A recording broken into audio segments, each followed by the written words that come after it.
ಇವತ್ತು ಪ್ರತಿಪಕ್ಷ ನಾಯಕ ಈ ಸದನದಲ್ಲಿ ಎಲ್ಲ ಕಡೆ ಬ್ಯಾಲೆನ್ಸ್ ಮಾಡ್ತಿದ್ದೀರಿ ಅಂತ ಬ್ಯಾಲೆನ್ಸ್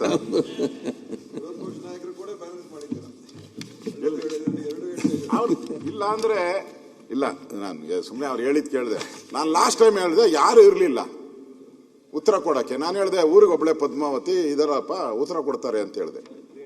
ಅಲ್ಲ ಇವ್ರಿಗೆ ಕೃಷ್ಣಗೆ ಆಮೇಲೆ ಅವ್ರು ನೋವು ಮಾಡ್ಕೊಂಡ್ಬಿಟ್ರು, ಬಹಳ ನೋವು ಮಾಡ್ಕೊಂಡು ಏನಣ್ಣ ನನಗೆ ಪದ್ಮಾವತಿಗೆ ಯಾಕೆ ಹೋಲಿಸ್ತೀಯ ಆ ಸಿನಿಮಾದಲ್ಲಿ ಯಾರೋ ಬೇರೆ. ಅದಕ್ಕೆ ಇಲ್ಲ ಊರಿಗೊಬ್ರು ಗೌಡ್ರು ಅಂತ ಹೇಳಿದೆ. ಸರಿ ಇದೆ ಅಣ್ಣ ಅಂತ ಹೇಳಿದ್ರು, ಅದಕ್ಕೆ ಹೇಳಿದ್ದೀನಿ ಅಷ್ಟೇ. ಕೂಡ ಒಂದು ನಿಮಿಷ. ಈಗ ಇವ್ರು ಹೇಳಿದ್ರು ತಪ್ಪು ಯಾರ್ದು ಅಂತ ಗೊತ್ತಾಗ್ಲಿ, ತಪ್ಪು ಯಾರ್ದು ಅಂತ ಅಂದ್ರೆ ನಂಗೆ ಒಂದು ಜ್ಞಾಪಕ ಬರ್ತದೆ. ಟಿ.ಪಿ. ಕೈಲಾಸಂ ಇದ್ರಲ್ಲ, ಅವರು ತುಮಕೂರ್ಗೆ ಹೋಯ್ದ್ರಂತೆ. ಒಂದು ಡ್ರಾಮಾ, ನಿಮ್ಗೆ ತೆಲುಗು ಬರೋದ್ರಿಂದ ಹೇಳ್ತಾ ಇದ್ದೀನಿ. ಡ್ರಾಮಾ ಹೆಸರು ತಪ್ಪು ಎವರದಿ ಅಂತ, ತಪ್ಪು ಯಾರ್ದು ಅಂತ. ಹಾಪ್ಲೆಸ್ ಡ್ರಾಮಾ ಅಂತದು. ಕೈಲಾಸಂಗೆ ಕೋಪ ಬಂದ್ಬಿಡ್ತು. T P. Kailasam was a great man. He was called Bernard Shaw of Karnataka. ಆ ರೀತಿ ಕೊನೆಗೆ ಆ ಹೀರೋ ಬಂದು ಬನ್ನಿ ಹರ್ಕೊಂಡು ತಪ್ಪು ಎವರದಿ ಅಂತ ಓಡಾಡ್ತಾನೆ. ಕೈಲಾಸಂ ಎದುರು ತಪ್ಪು ನಾದಿ WHS వచ్చింటేనే ಕಾಸು ಕೊಟ್ಟು ಬಂದಿದ್ದೇನೆ ನಂದು ತಪ್ಪು ಅಂತ. ಸರ್ಕಾರದ್ದು ನಮ್ದೆಲ್ಲರದು ಕೂಡ ತಪ್ಪು ಅಂತ ನೀವು ಹೇಳೋದು ನಿಜ.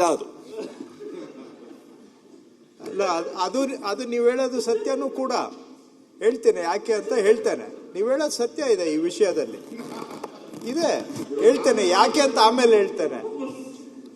ಮಾನ್ಯ ಅಧ್ಯಕ್ಷರೇ, ಈಗ ಸದನದ ಚರ್ಚೆಯನ್ನ ಸರ್ಕಾರ ಅಂತೂ ಗಂಭೀರವಾಗಿ ತಗೊಂಡಿದೆ.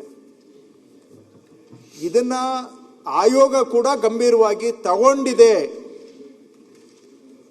I hope that the commission also takes note of the sentiment expressed in this house, and ಈ ಸದನ ಜನಗಳ ಭಾವನೆಯ ಪ್ರತಿಬಿಂಬ ಇದು.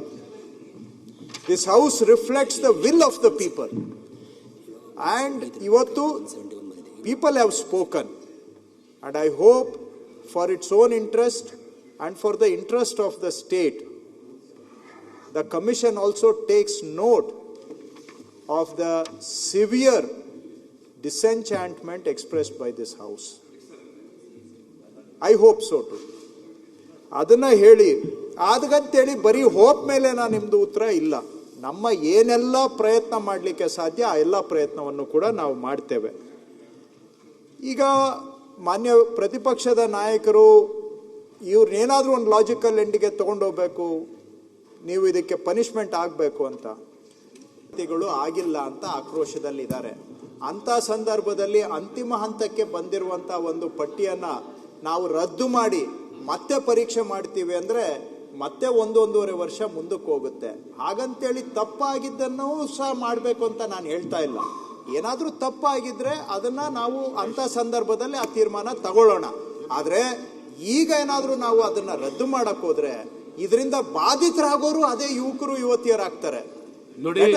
ಇನ್ನು 2 ವರ್ಷ ಮುಂದಕ್ಕೆ ಹೋದ್ರೆ ರಿಕ್ರೂಟ್ಮೆಂಟ್ ಅವರ ಆಕ್ರೋಶ ನೀವು ಫೇಸ್ ಮಾಡಕ್ಕಾಗಲ್ಲ, ನಾವು ಫೇಸ್ ಮಾಡಕ್ಕಾಗಲ್ಲ. ಅಲ್ಲ, 2 ವರ್ಷ ಕೇಳ್ತಾ ಇದ್ದೇನೆ. SIT ಮಾಡಿ ಎನ್ಕ್ವೈರಿ ಮಾಡ್ರಿ, ಪನಿಷ್ಮೆಂಟ್ ಮಾಡ್ರಿ.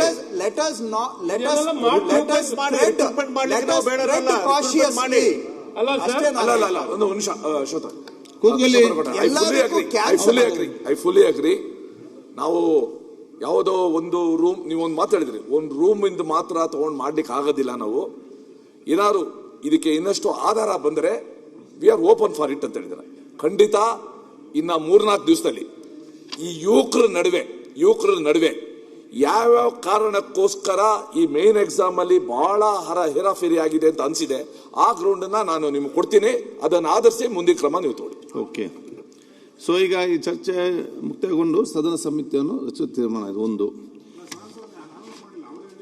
ಹೇಳಿದ್ವಿ ಇಲ್ಲ ಹೇಳಿದ್ದೀವಿ, ಅವ್ರು ಹೇಳ್ಬೇಕಷ್ಟೇ, ನಾನು ಹೇಳಿದೆ ಅಲ್ಲ.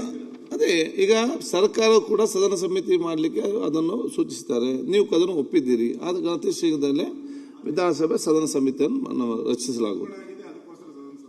ಯಾವುದು ಒಂದದು ಸುಮ್ಮನೆ ಮಾಡಕ್ಕಾಗಲ್ಲ. ನಾಯಕರೇ, ಏನೋ ಆಗಿದೆ ಅಂತ ಹೇಳಿ ನೀವು ಮಾಡೋಲ್ಲ. ನಾಯಕರೇ, ಸದನ ಸಮಿತಿ ನಾಯಕರೇ, ನೀವು ಹಂಗನೌನ್ಸ್ ಏನಾಗಿದೆ ಇಲ್ವಾ ಅದನ್ನ ಹೇಗೆ ಸರಿಪಡಿಸಬೇಕಂತ ಹೇಳಿಕೊಂಡು ಸದಸ್ಯರ ಸಲಹೆ ಸೂಚನೆ ತಕೊಂಡು. ಅಧ್ಯಕ್ಷರೇ, ಸದನ ಸಮಿತಿ ಮತ್ತಷ್ಟು ಸುಧಾರಣೆ ತರಲಿಕ್ಕೆ ಸಲಹೆಗಳು ಕೊಡ್ಲಿಕ್ಕೆ ಅನ್ನೋದು ವೆರಿ ಕ್ಲಿಯರ್. ಓಕೆ. ಹಾಗೆ ಕುಹಕವಾದ ಒಂದು ಸಂತೆ, ಕೃಷ್ಣ ಬೈರೇಗೌಡರು ಬದಲು ಪ್ರಿಯಾಂಕ್ ಖರ್ಗೆ ಅವರು ಉತ್ತರ ಕೊಟ್ಟು ಅದು ಮತ್ತೆ ನಿಜವಾಗ್ಲೂ ಕೂಡ ಇವತ್ತು KPSC ನಾವು ಮುಚ್ಚಿಬಿಡ್ತೀವಿ ಅಂತ ಹೇಳ್ಬಿಟ್ಟಿದ್ರೆ ಎಷ್ಟು ಚೆನ್ನಾಗಿರ್ತಾ ಇತ್ತು. ಈಗ ಕೈಲಿ ಕೊಡ್ಸಿದ್ರೆ ಗ್ಯಾರಂಟಿ ಆಯ್ತು, ಕೋಪ ಆಯ್ತು ಅವ್ರಿಗೆ. ಈಗ ಒಂದು ಸಮಿತಿ ಸುಧಾರಣೆ ಮಾಡೋದಕ್ಕಾಯ್ತು, ಪನಿಷ್ಮೆಂಟ್ ಮಾಡೋದಕ್ಕೆ ಏನ್ ಮಾಡ್ತಾ ಇದ್ದೀರಿ? ಆರಾಮಾಗಿರ್ತಾ ಇದ್ರಿ. ಅಲ್ಲ ಅಧ್ಯಕ್ಷರೇ, ಸುಧಾರಣೆ ಮಾಡ್ಲಿಕ್ಕೆ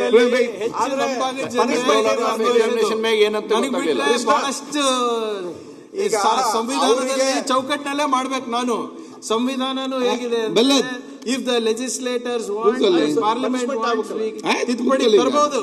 that is why we are legislators, we legislate. ಶಾಸನ ಮಾಡೋದೇ ಶಾಸಕರ ಕೆಲಸ, ಅದು ಬಿಟ್ಟಿನೆಲ್ಲ ಮಾಡ್ತಾ ಇದೀವಿ ನಾವು. ಈಗ ಪ್ರಾಬ್ಲಮ್ ಏನಾಗ್ತಾ ಇದೆ ಅಧ್ಯಕ್ಷರೇ, ಎಲ್ಲರೂ ಬೇರೆ ಬೇರೆಯವ್ರ ಕೆಲಸ ಮಾಡ್ತಾ ಇದ್ದಾರೆ. ಜಸ್ಟ್ ಒಂದ್ ನಿಮಿಷ ತಗೋತೀನಿ ಮಾನ್ಯ ಅಧ್ಯಕ್ಷರೇ.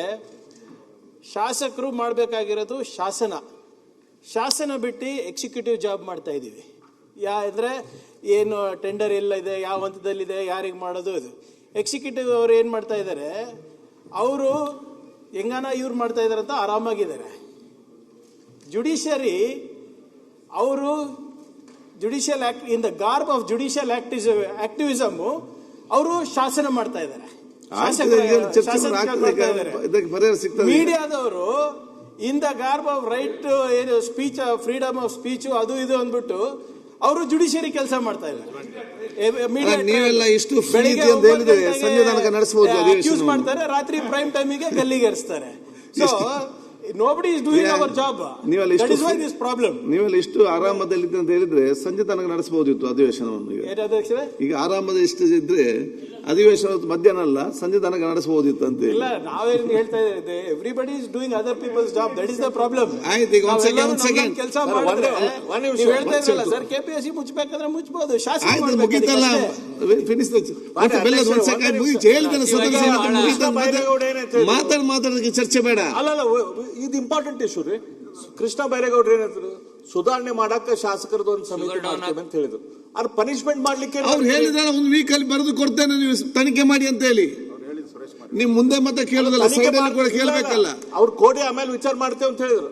ಕದ್ದೆ ಅವ್ರು 1 ವೀಕ್ 4 days ಅಲ್ಲಿ ಕೊಡ್ತಾರೆ ಅಂತ ಹೇಳಿದ್ದಾರೆ ಅವರು. ಅಲ್ಲ, ನಾವು ಕೊಡ್ತೇವೆ, ಸುರೇಶ್ ಕುಮಾರ್ ತನಿಖೆ ಮಾಡ್ಲಿ, ಅದು ಪನಿಷ್ಮೆಂಟ್ ಕೋಟಿ ಅವ್ರು ಹೇಳಿದಾರಲ್ಲ. ಈಗ ಒಂದೇನಂತ ಹೇಳಿದ್ರು, ಅದೇ ಈಗ ಈ KPSC ಚರ್ಚೆ ಉತ್ತರ ಮುಗಿದು ಕ್ಲಾರಿಫಿಕೇಶನ್, ಸದನ ಸಮಿತಿಯನ್ನು ಅತಿ ಶೀಘ್ರ ರಚಿಸಲಾಗುವುದು. ಎರಡನೇದು ಈಗ ಲಿಖಿತ ಮೂಲಕ ಪ್ರಶ್ನೆಗೆ ಇವತ್ತು 199ರಲ್ಲಿ 135 ಬಂದಿತ್ತು. ಅದಕ್ಕೆ ನಾವು ಹೇಳಿದ್ದೆ ಯಾಕೆ ಸದನ ಮುಗಿಯ ಮುಂಚೆ ಉಳಿದನ್ನು ಕೊಡ್ಬೇಕಂತೇಳಿ.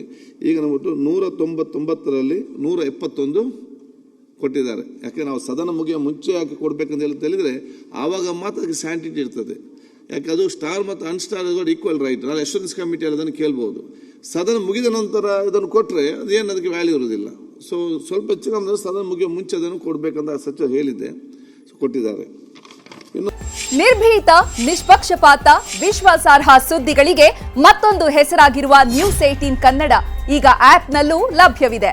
ದಯವಿಟ್ಟು ಇಲ್ಲಿರುವ QR ಕೋಡ್ ಅನ್ನು ಸ್ಕ್ಯಾನ್ ಮಾಡಿಕೊಂಡು ಆಪ್ ಡೌನ್ಲೋಡ್ ಮಾಡೋದಕ್ಕೆ ಮರಿಬೇಡಿ. ನಿಮ್ಮ ಬೆಂಬಲ ಹೀಗೆ ಸದಾ ನಮ್ಮೊಂದಿಗಿರಲಿ. ಧನ್ಯವಾದ.